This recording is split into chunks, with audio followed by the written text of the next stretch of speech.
আল্লাহ রাব্বুল আলামিন সুন্দর করে জানিয়ে দিলেন, ও পৃথিবীর মানুষ তোমরা শোনো, তোমাদেরকে পাঠিয়ে দিয়েছি এই পৃথিবীর জমিনে আনুগত্য করবে একমাত্র কেবলমাত্র আমার।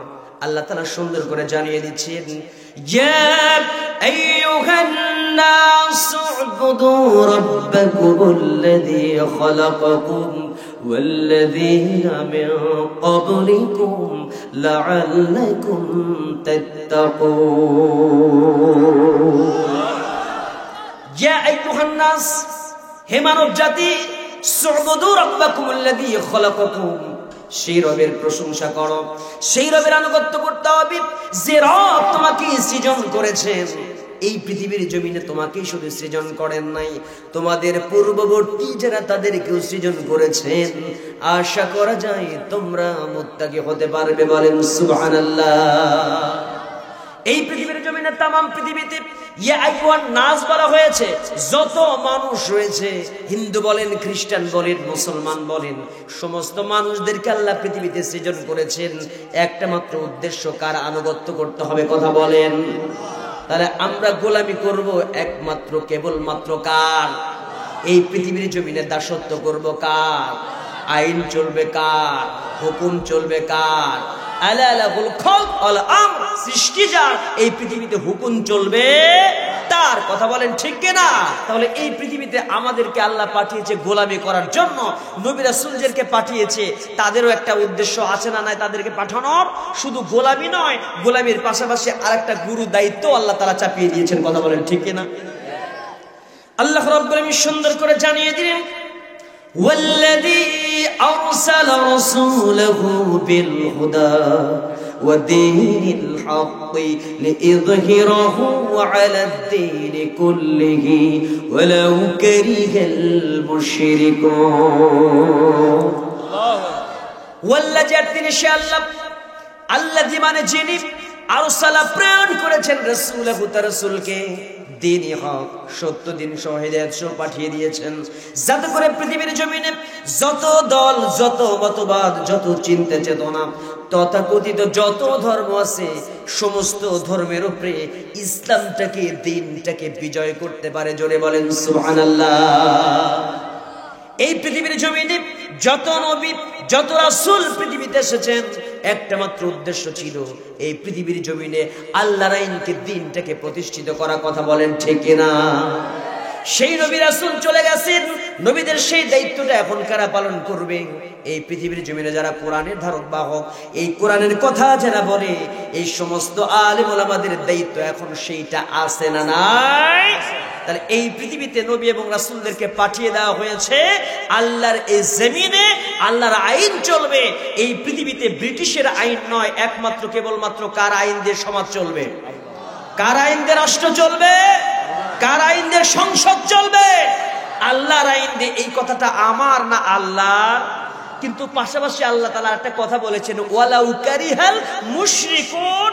কিন্তু এই কথা, এই কাজ যখন আপনি বাস্তবায়ন করতে যাবেন, মুশরিকদের কিন্তু সহ্য হবে। অ্যালার্জি আছে না নাই? ওই রকম অ্যালার্জি ধরা পড়বে। কারণ শাশুড়ি যখন বলতে যাবে হক কথা, বেটার বউয়ের যেমন সমস্যা হয়েছিল, ঠিক একই রকম তাদেরও সমস্যা। কথা কয় না কেন? মাথায় রেখে মনে থাকবে তো। কারণ বেশি বলতে গেলে কি হবে? সিসিম, তাদের গোপনীয়তার প্রকাশ পাবে, কথা বলেন ঠিক কিনা? এই কারণে হক কথা সহ্য করবে না। এই জন্য তাদের অবস্থানটা কি হয় সেটাও আপনারা জানেন। কোরআনের হক কথা বলার কারণে দেখবেন এরকম সিচুয়েশনের প্রমাণ আমি কয়েকবার দিয়েছি, বারবার দিয়েছি। কিভাবে দিয়েছি? ওই আয়াতের বাস্তবতা পেয়েছি। সেই আয়াতটাকে শুনবেন।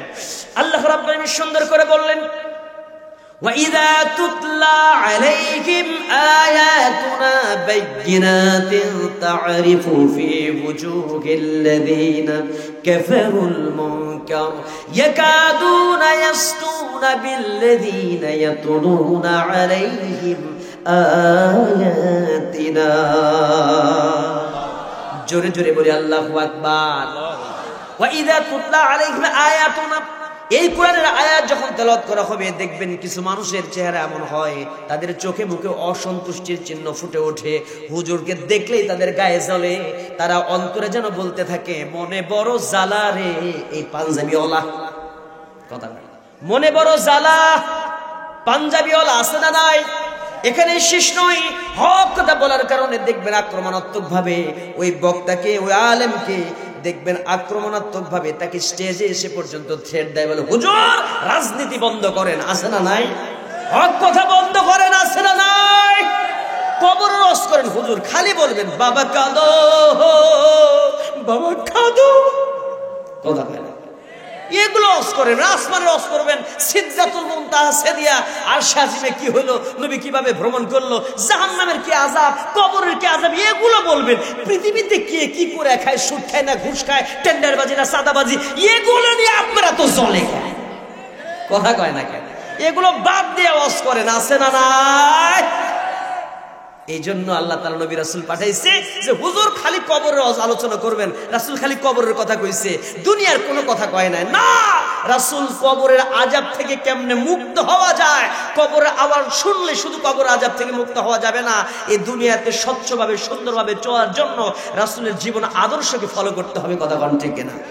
এই রাসূলের জিন্দেগি ফলো করতে হবে। রাসূল সাল্লাল্লাহু আলাইহি ওয়াসাল্লামের বিগত অর্থাৎ মাদানী যে জিন্দেগি, এটা ফলো করার দরকার আছে না নাই? এই জায়গায় আমাদেরকে একটু খেয়াল করতে হবে। তাহলে এই পৃথিবীর জমিনে নবী রাসূল পাঠানোর উদ্দেশ্যটা কি? আমার ভাইরা, আমি কোরআনকে হাইলাইট করছি। আমরা অনেক পিছিয়ে আছি, এই জন্য আমাদের নির্যাতিত, নিষ্পেষিত, নিগৃহীত, বঞ্চিত, শোষিত, মজলুম জাতিতে পরিণত হয়েছি। একটাই কারণ, আমরা কোরআন ধরেছি না ছেড়েছি? কোরআন ধরেছি না ছেড়েছি? কোরআন আমাদেরকে ছেড়ে দিয়েছে আমরা কোরআন, এই কারণে আজকে নির্যাতিত হচ্ছি। কারণ হচ্ছে এই, আমরা নেতাও চিনি না, কোন জায়গায় আমাদের কি করা লাগবে কিছু বুঝিও না, কথা কয় না। তাহলে এই পৃথিবীর জমিনে আল্লাহ তাআলা রাসূলকে পাঠিয়ে দিয়েছেন কি কারণে আমরা জানলাম। আরেকটা কারণ রাসূল পাঠিয়েছেন, বলবো বলবো বলবো। আল্লাহ রাব্বুল আলামিন সুন্দর করে জানিয়ে দিলেন, ওয়ালাকাদ বা'আথনা ফি কুল্লি উম্মাতির রাসূলা আন ইবুদুল্লাহা ওয়াজতানিবুত তাগুত। জোরে জোরে বলি আল্লাহু আকবার। কষ্ট হচ্ছে আপনাদের? রাগ হচ্ছেন? রাগ করতেছেন? এই পৃথিবীতে আল্লাহ পাঠিয়েছেন রাসূল সাল্লাল্লাহু আলাইহি ওয়াসাল্লামদেরকে, নবী রাসূল পাঠিয়েছেন। এই পৃথিবীতে যত নবী রাসূল এসেছেন তাদের কওমের কাছে আল্লাহ পাঠিয়েছেন উদ্দেশ্য একটাই। কথা বলেন, কয়টা উদ্দেশ্য নিয়ে? দুইটা নির্দেশ দেওয়ার জন্য পাঠিয়ে দিয়েছি।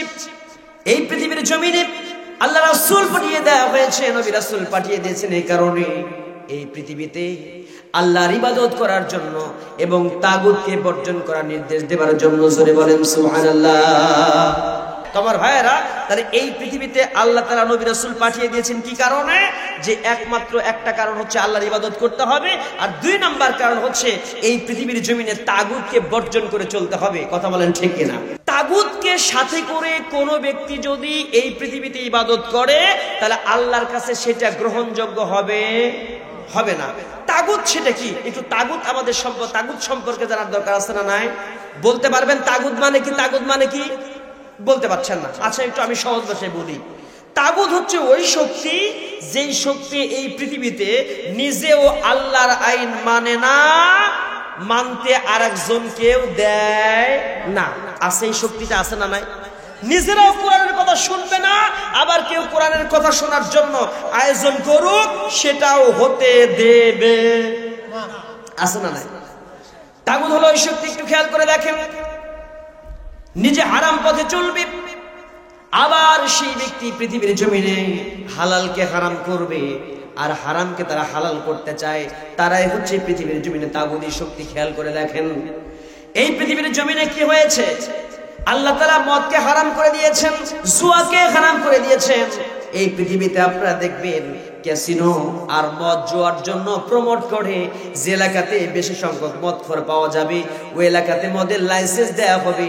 এরকম যদি কোনো ব্যক্তি কথা বলে আর আইন পাস করে, বুঝতে হবে আল্লাহর কোরআন অনুযায়ী ওইটাই হচ্ছে তাগুত। কথা বলেন, আছে না নাই? ও আমার ভাইরা, তাগুতি শক্তি আরেকটা আছে, ডাকাতের কাজ ডাকাতি করা, চোরের কাজ চোর ডাকাতি করা। এই পৃথিবীতে আর যারা জজ ব্যারিস্টার উকিল মুক্তার আছে তাদের কাজ হলো চোর ধরা, জেলখানার মধ্যে ঢুকাইয়া দেওয়া। কথা বলেন ঠিক কিনা? এই পৃথিবীতে যদি এমন কোন কাজ হয় যে ডাকাত থাকবে জেলের বাইরে, আল্লাহর ওলিরা যদি জেলখানার মধ্যে কষ্ট পায়, বুঝতে হবে ডাকাতদেরকে কোনো ব্যক্তি প্রমোট করলে, হকপন্থী আলেমদেরকে নির্যাতন করলে, বুঝতে হবে ওইটাই হচ্ছে তাগুদি শক্তি। আছে না নাই? আল্লাহ বলছেন তাগুত সাথে ইবাদত করা যাবে না, তাগুত বর্জন করে ইবাদত করতে হবে। আমরা তাগুত বাদ দিয়ে ইবাদত করতে রাজি আছি তো ইনশাআল্লাহ? কে কে রাজি আছেন তো হাত দেখায় দেন। লিল্লাহে তাকবীর। আল কোরআনের আলো, আল হাদিসের আলো, দুনিয়ার মুসলিম জোরে বলি আমিন। এক হও, বলি আল্লাহুম্মা আমিন।